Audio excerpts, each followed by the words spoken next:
Referendum o noveli družinskega zakonika bo izjemno pomemben, ker gre za vprašanje temeljnih vrednot. Tistih vrednot, ki jih ščitita slovenska ustava in temeljna deklaracija o človekovih pravicah, ki jo je že pred več desetletji sprejela Organizacija združenih narodov in Slovenija ratificirala in torej velja tudi zanjo. Iz obeh izhaja, da družino sestavljata moški, ženska in otrok in da je otrok tisti, ki mora biti deležen posebne zaščite in uživa posebne pravice.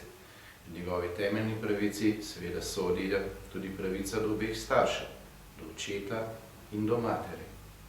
Potem je nekajkrat pozitivno presodilo tudi Evropsko sodišče za človekove pravice. Tukaj dvoma ni. Ko gre za vprašanje temeljnih vrednot, so otrokove pravice na prvem mestu, pred vsemi drugimi, pred pravicami manjšin, pred pravicami kogarkoli drugega. In ker je otrok potreben posebne zaščite in ker ima pravico do matere, do očeta, je potrebno iti na referendum in glasovati proti.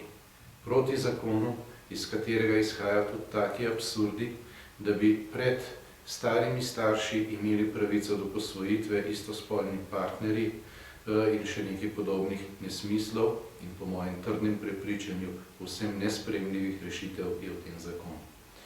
Zaradi tega je potrebno iti na referendum, ne sam, ampak skupaj s prijatelji, znanci, z vsemi, ker je potrebno zbrati 350.000 glasov. Ne ostajati doma. Odločitev je zgolj in samo vaša in ne pozabite, za vrednote gre.